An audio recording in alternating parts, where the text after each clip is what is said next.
you're waiting until October to plan your Black Friday influencer campaigns, you're likely already behind. Top brands typically start between June and August because come October, creators are booked or even charging double. So in this video, I'll break down a month-by-month action plan using fresh data from 50+ marketers so you can launch your Black Friday influencer campaigns without the last-minute chaos. First, why planning your campaign early matters. So when I worked as a full-time creator, my busy time was from August to December, mainly due to Black Friday and Christmas. So by the time Q4 rolls around for many creators, they are slammed. So you want to lock in your creators as soon as possible. Now, planning ahead also helps you avoid two costly issues. First, losing out on key creators because they're fully booked, or having to pay double or even triple their usual rate just to squeeze in those last-minute requests. So plan ahead. You also need to take in account for shipping delays, the time it takes to draft briefs and contracts, and rounds of feedback, all of which can take a lot of time and delay or even derail your campaign entirely. In fact, according to our survey, over 60% of brands secure at least 75% of their influencer partnerships by September.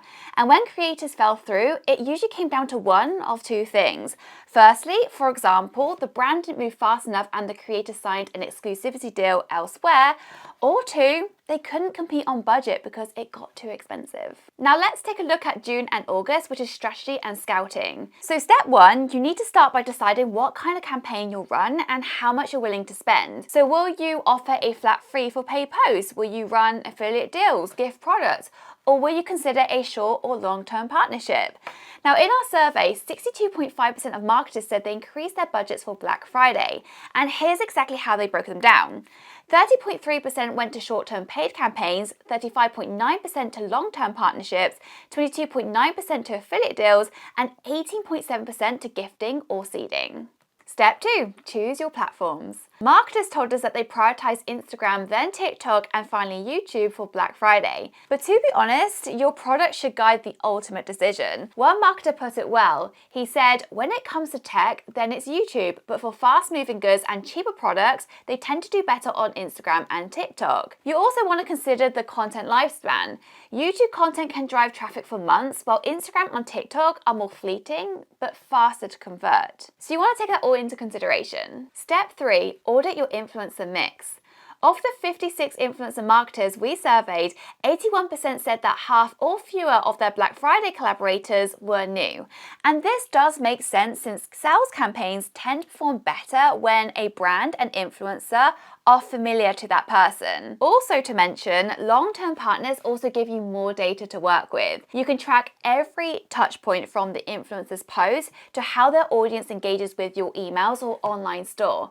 And you can use that information to optimize your content before Q4 hits.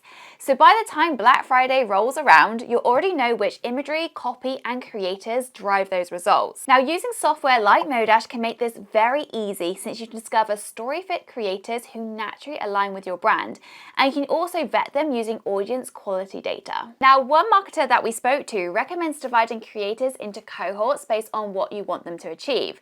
Whether that's awareness, conversions, or UGC, Modash lists are perfect for segmenting those people. Now, I actually found the following super interesting. So when we asked our marketers, what was your biggest surprise from last year's Black Friday? Many of them mentioned how well micro and nano influencers performed. One even said that in some cases, even outperforming mid-tier creators in terms of engagement and conversions. So just bear that in mind. Moving on to September, briefs, products, and contracts.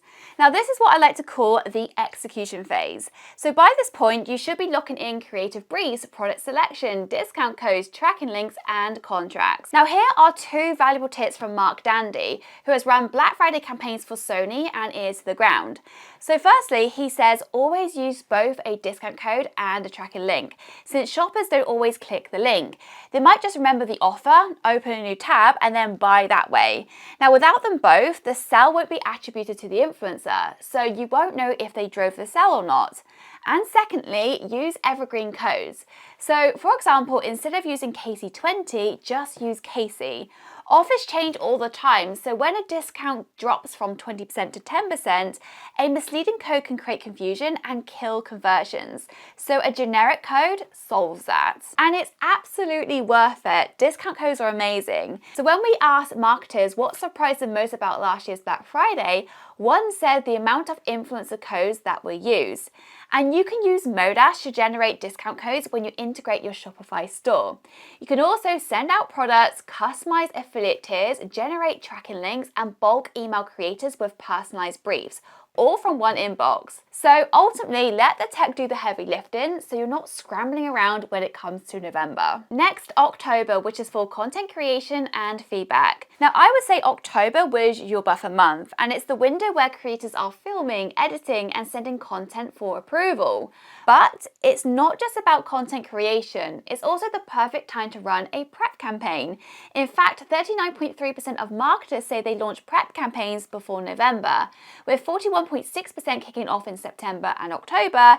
This is because 77.3% of those early campaigns are focused on brand awareness and not immediate sales conversions. Now, marketers told us that they use this time to grow email lists, build momentum before ad fatigue sets in, and focus on brand awareness and driving traffic. One marketer summed it up perfectly. They said, people get tired.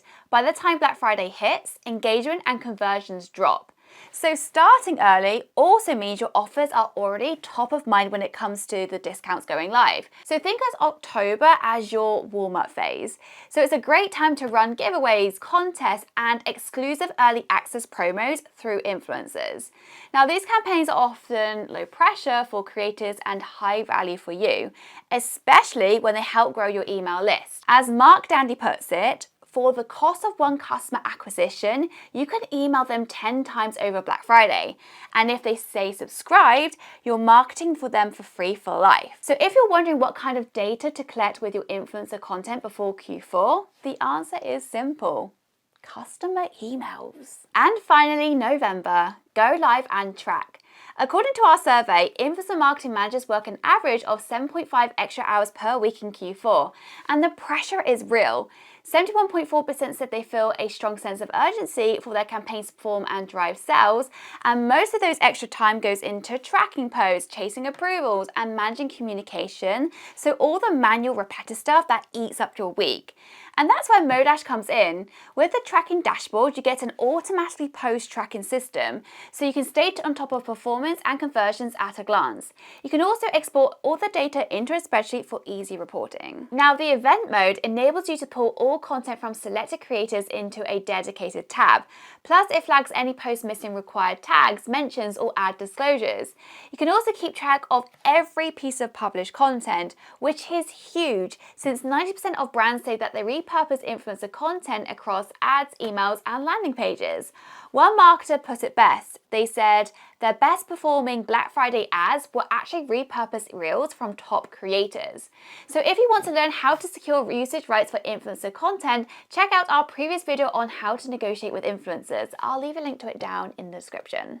To wrap it up, influencer marketing campaigns can deliver excellent results during Black Friday and Cyber Monday campaigns, often outperforming other channels by a mile. We heard from brands seeing a 2 to 4x return on investment on average, with some hitting 10x or more. One brand spent $6,000 on a podcast segment and pulled in over $70,000 in sales. Another saw 12x return on investment from influencers, whilst they paid as capped at 4.5x. So if you're still wondering whether influencer marketing is worth the investment during Q4, I think the data speaks for itself. I hope you enjoyed this video. Please give it a massive thumbs up, subscribe to the channel if you want to hear more about influencer marketing, and drop a comment down below if you have any Black Friday tips. I want to hear you. We'll see you next time.